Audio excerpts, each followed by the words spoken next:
We are very happy to welcome to the program the Democratic nominee for Vice President of the United States and the current governor of Minnesota, Tim Walz. Governor, first of all, thanks for spending a few minutes with us to talk to the people of north central Wisconsin.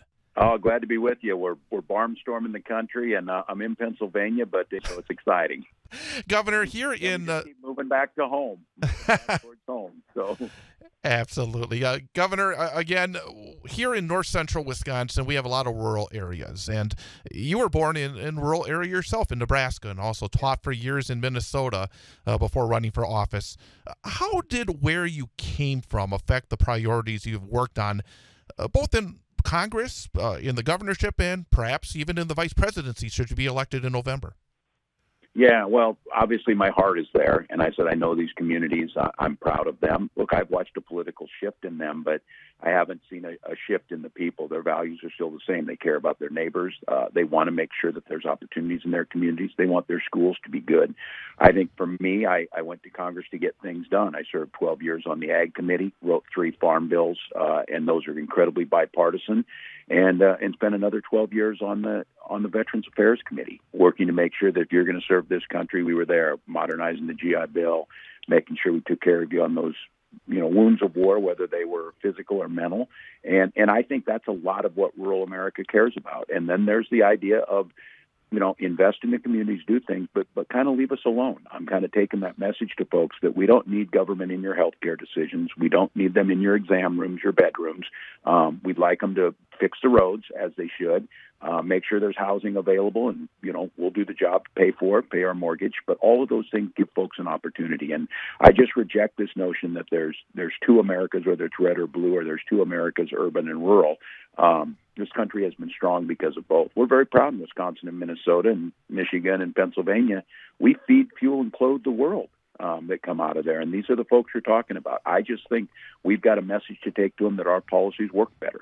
Along that same line, I think one of the more interesting aspects of your career is you started by winning in a tough district for Democrats. You served 6 terms in Congress in a district that would not be called blue.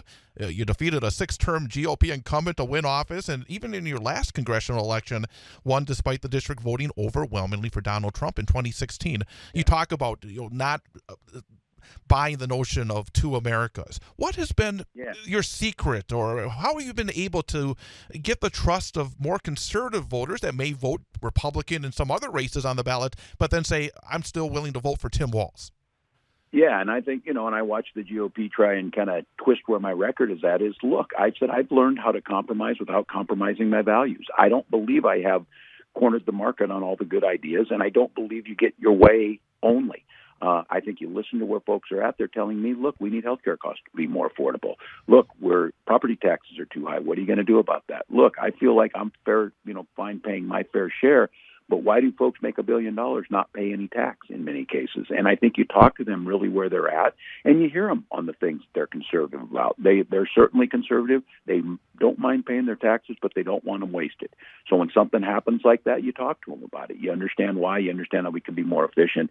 And I think you trust people to believe that, look, it's okay to vote against somebody. You don't have to hate them. You don't have to believe they don't care about this country or that they care about their community. They certainly do.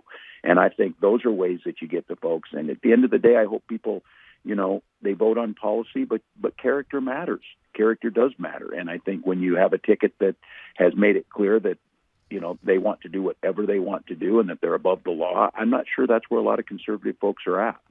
In addition to this show, I have the privilege of broadcasting high school football for the last 25 years and have had the chance to see teams full of players from different backgrounds and from homes with different political beliefs come together, win championships like you experienced as a coach.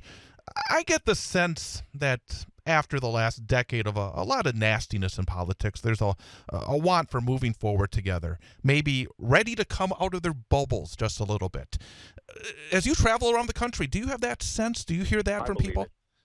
No, I believe it, Chad. I was just mentioning we were down in Savannah, and there hadn't really been a campaign down there. The Vice President and I were down there, and there were folks on one side of the street that had our banners, and then there were folks on the other side of the street that didn't.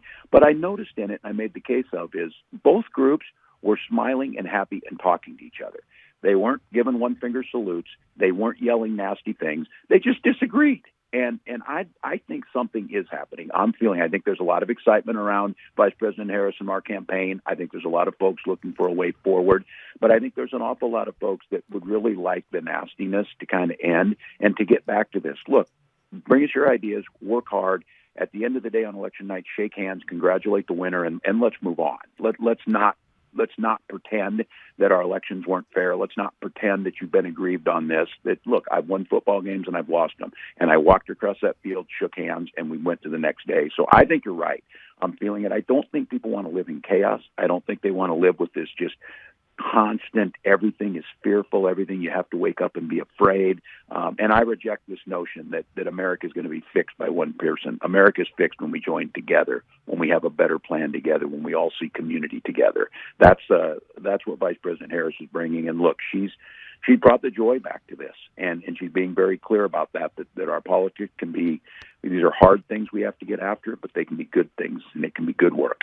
And one final quick question. Every Friday, I go over to Culver's, and they want to know, being a Minnesota guy and so many Culver's around here, what is your Culver's order when you come either to Wisconsin or over in Minnesota? Yeah, I'm a mushroom and Swiss guy, onion rings most of the time, and then I just do just a plain custard cut to leave with.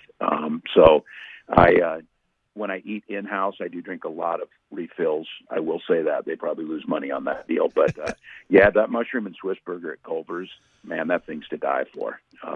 So I'll give you that. Wisconsin's got that going hard for it. Governor, again, I know how busy you are, and I'm just thrilled that you've been able to spend some time talk to the folks here in north central Wisconsin. Hopefully you'll be coming to this part of the state during the campaign, and if you do, I'd love to have you come by here in Wausau as well. But again, really appreciate your time. Best of luck on the trail, and hopefully we can talk again. All right. Thanks for having me, Chad.